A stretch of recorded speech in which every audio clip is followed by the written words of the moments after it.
we are going to implement lean management and reduce the waste, increase productivity in office area or service area in 3 phases. The second phase for implementing office lean is implementation of pull system, and for this phase we have 6 main elements. The first element is understanding the type of pull, what type of pull we have, and then the second element is here to understand lead time, why it is important and how we can have consistent lead time and the quality in office areas.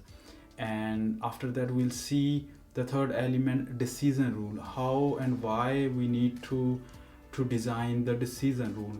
And then we will see how we can make this whole system self-regulating, that we don't need any manager who has to constantly take care and supervise the work being done by the employees in a department or in a bigger area. And then we'll see one element from production area, how we can implement in office area, which is called Heijunka, which makes the reaction time to any deviations in performance in office area very quick.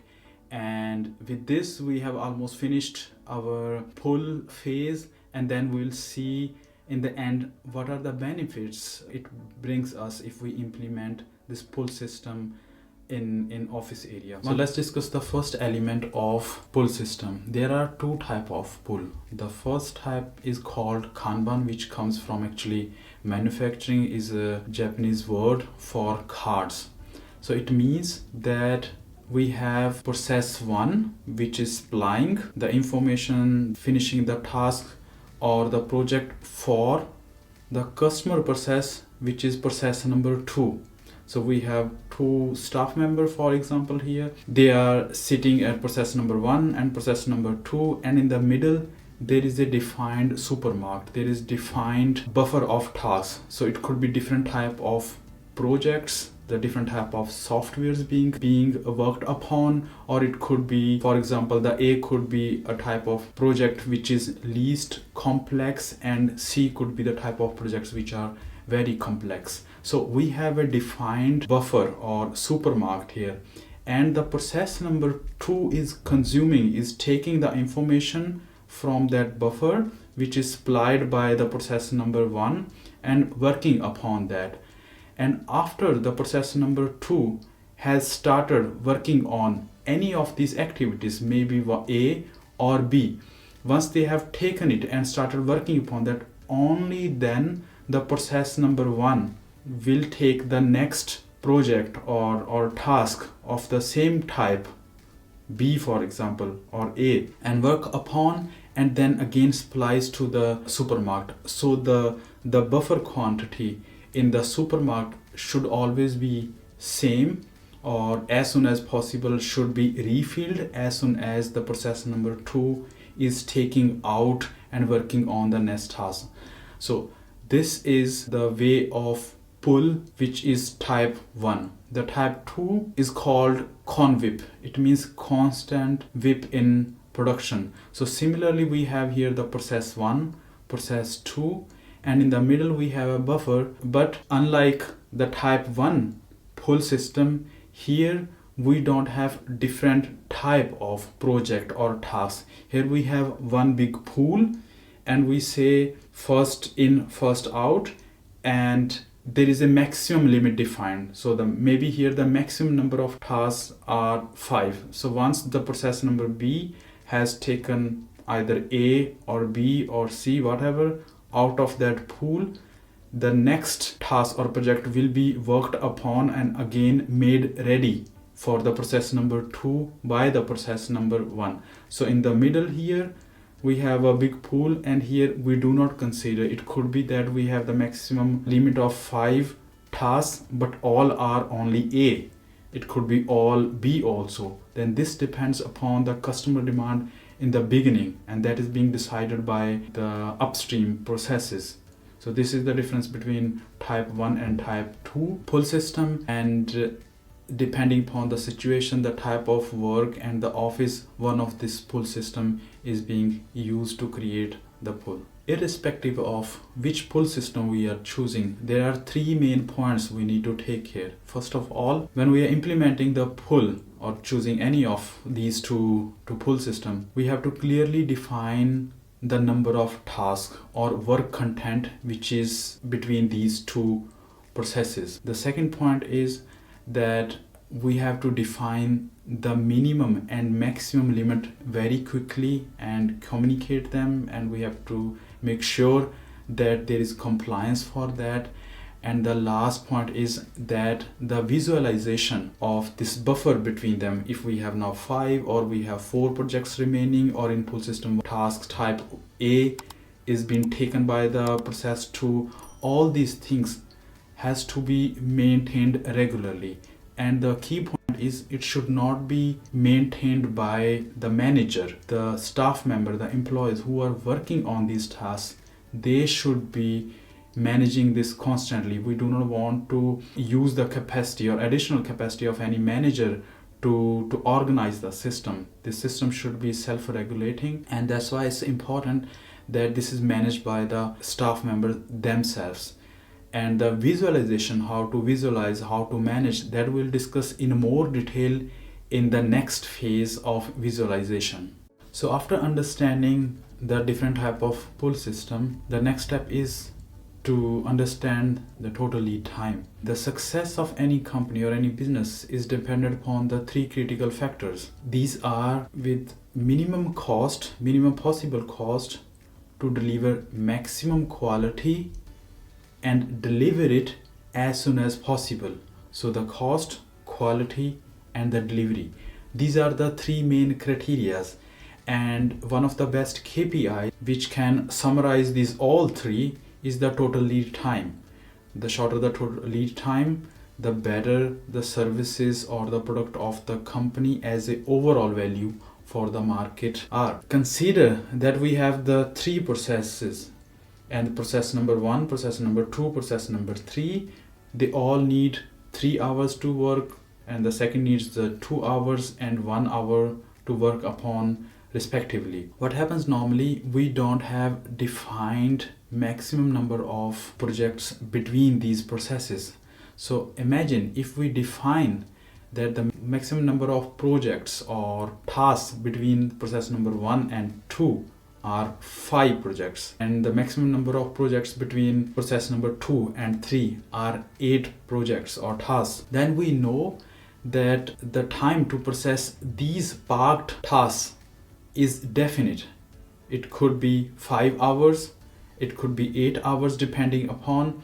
So but we have the consistent number. So if we sum up all the processing time and the parked worked or the working time in buffer areas, we come up here with 24 hours of total lead time. So in case we see that our total lead time for the product or the services we are delivering in a particular service area or office is drastically increasing 24 hours, maybe the last projects were delivered after 30 hours or 40 hours, 50 hours, we know that as per our defined system that should never exceed 24 hours. So something has gone wrong, so it could be identified, it could be analyzed, and the corrective action could be taken to improve, and so the process will improve next time.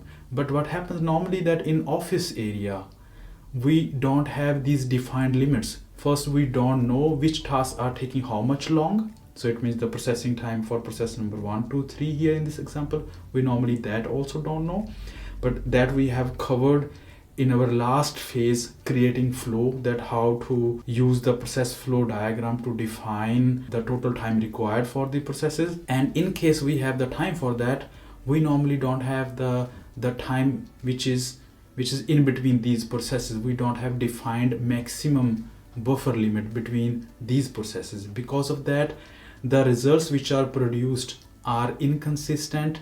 There is no corrective action, there is no visibility in case of non-conformities or any process is deviating from the normal standard. And if there is no visualization of the deviation, the process are not improved. So that's the reason why we need to define the maximum number of projects after every step to have the consistent lead time, and the consistent lead time will give us the opportunity to improve and to shorten it through the best practices, and the shortest possible lead time will ensure success of any company because of the three factors we discussed initially. The next element for creating pull in office areas is decision rule. What are decision rules?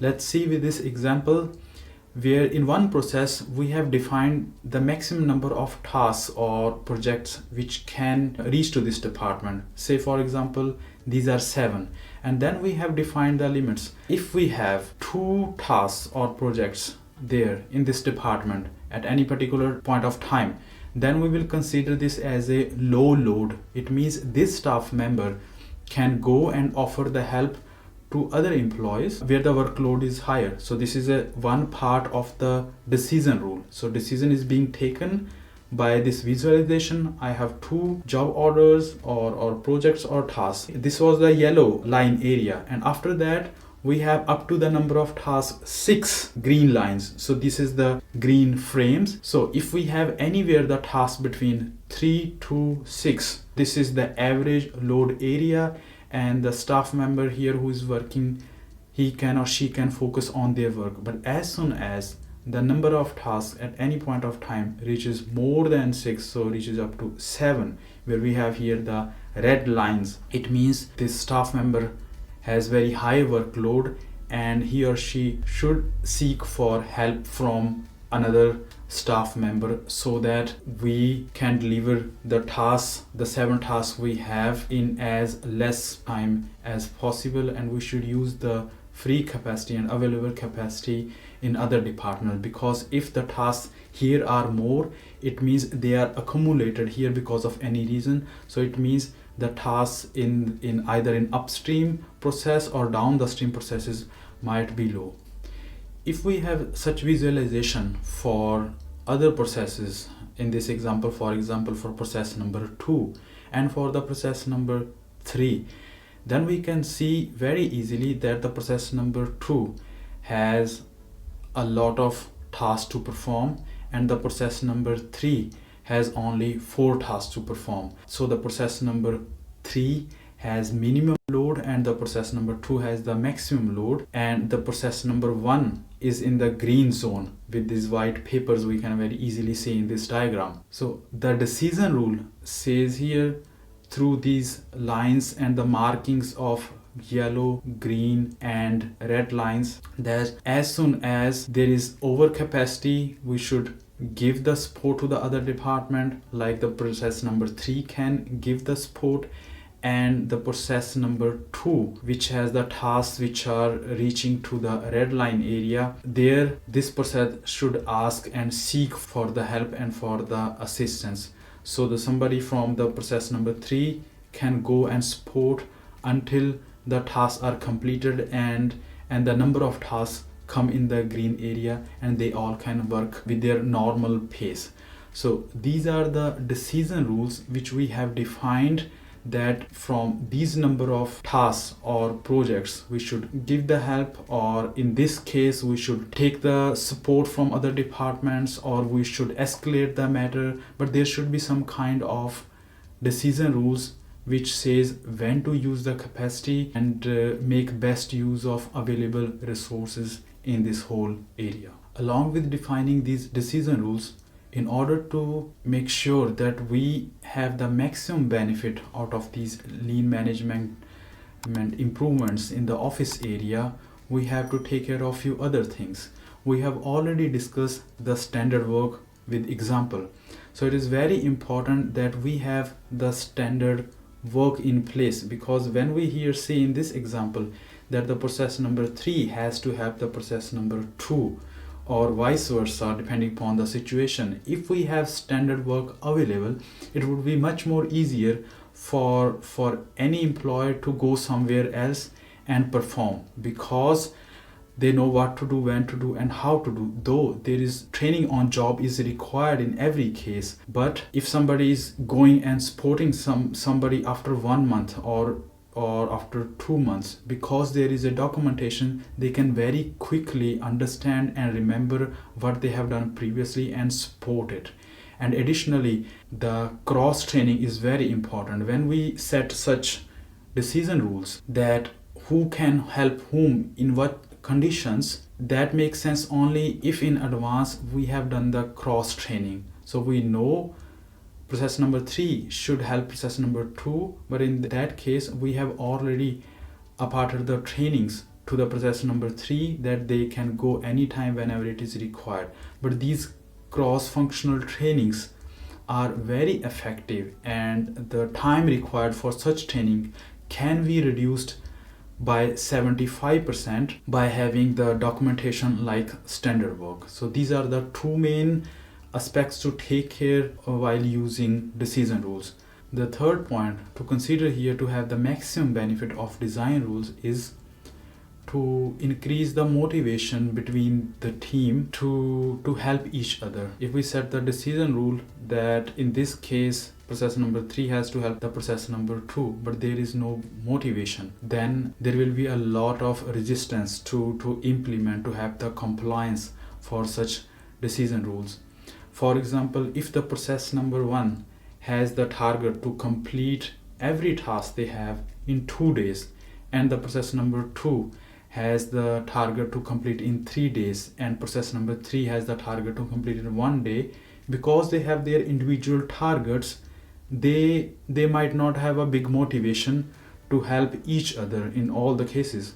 But in case the target given by the top management is not separated by the process but is one for the team, imagine instead of these individual tasks, individual targets will have a target of 6 days in total, then they know the process number 1 or 2 or the 3 will know, okay, it's not my individual goal, we have to achieve the whole target of 6 days. So in case I have less load, I have to see where the help is required and I have to deliver, because it's not his or her task, it's our teamwork. So with these decision rules and setting the common goal for the whole team, we can use the decision rules very well and increase the pull of capacity wherever the need of resources are. Through these decision rule, we are pulling the capacity to that place, to that task, to complete it within the time frame what we have set for us. The next element of creating pull is self-regulation. The core idea here is that there should not be the need of any manager or supervisor to ensure that the design rules are being met. So it means that the employees or the staff member, they should have so strong visualization of the status of the task that they know when to help whom, and this should happen automatically so that the supervisor or the manager has time to improve the process or to invest time in more value adding activities instead of constantly running and looking for the change of capacity, which person needs what capacity, where we have high load and low load. No, we do not want to have a supervisor whose job is only just to reallocate the resources. The self-regulation we can understand with this example, in which we have set the rule that every week we will review these projects, and in these 5 projects we can see that the project number 3 is constantly read for last 3 weeks. And because we have the decision rule that whenever a project is consecutively read for 3 weeks, then the resources should be transferred from another project to this project, and we can take the resources, or the resources could be moved from the project which is green for last 4 weeks and has free capacity. So if we have weekly meeting in which all the team members are presenting the status, my project is red, my project is green, and they know that with this rule they can ask for the capacity, or in this condition they can themselves give the support without the need or authorization from supervisor or top management, this will become a self-regulated system, and this will enormously improve the productivity. We are managing here pull and push of the capacity itself without the need of any supervisor. After self-regulation, the next element for creating pull is Heijunka. The aim of Heijunka is the ability to react to the non-standard conditions as quickly as possible.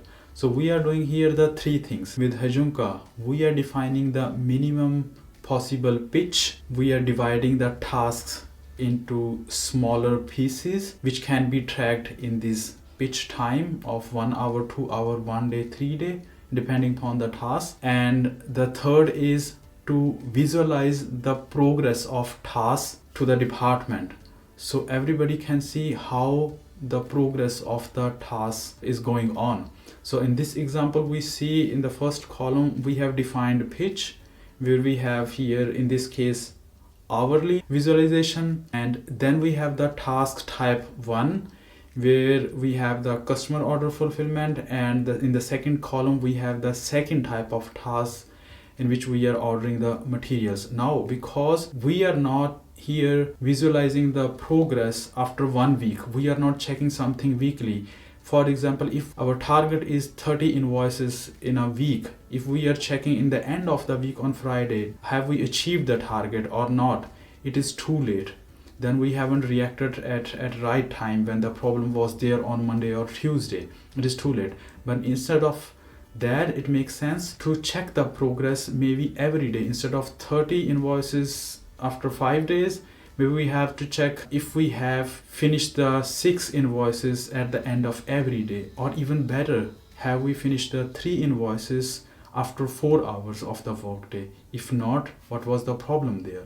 So this is the main aim of Heijunka. In this example, we see we have defined the pitch every hour, and if we see now this is the time, it is 10 o'clock, and we have seen the second type of tasks, material order, has not been done by 10 o'clock. So this task is not in progress. Something has gone wrong. So either the employee or the staff member from the first task, the customer order fulfillment, will give the support. So there is a reaction, there is a design rule there to help it, or at least it will visualize to whole area that something is going on here not as per the standard conditions, so we have to react. So instead of reacting in the end of week or end of the month, so in this case the reaction would be very quick within few hours. So this is the main aim of Heijunka. In this phase of creating pull in office area, we have seen 5 different elements, and we have seen how we can create pull in office area. After creating the pull, the question is, what are the benefits of creating pull? The first benefit is predictability. We will have the consistent lead time. Because of the pull, we have to define the maximum number of project or tasks in between the different processes that makes the work in progress, the work content in whole system controllable. With that, the whole lead time, the total lead time will be controllable and will be consistent, and with the consistent lead time we'll have the predictable results for what type of task, how long we need. Whenever we have the deviation from standard lead time, we can easily detect it and we can easily improve it. The second benefit we have is the flexibility. The pull system demands the flexibility because we should be able to pull or push the resources from one project to another project whenever one project is red or is lacking behind. So because of this demand of flexibility, there is a demand for cross-functional training. So we have to do the cross-functional training of the people so that they are able to help each other or different projects. So with this cross-functional training, we are multi-skilling the staff member. So we are using the full range of skills the staff members have. So they are no longer forced to work only their monotonous work in a defined area, but whenever it is needed, they have to go to another area and work and use their skill, creativity and different way of work also, which they cannot do if they are doing just only one task, or if they are just limited to only one project. Another benefit is the teamwork. We have seen in pull, it is ideal not to have the separate small goals. For process 1 the goal is 2 days, or for process 2 it is another 1 or 2 days, and so on, but we have the team goal.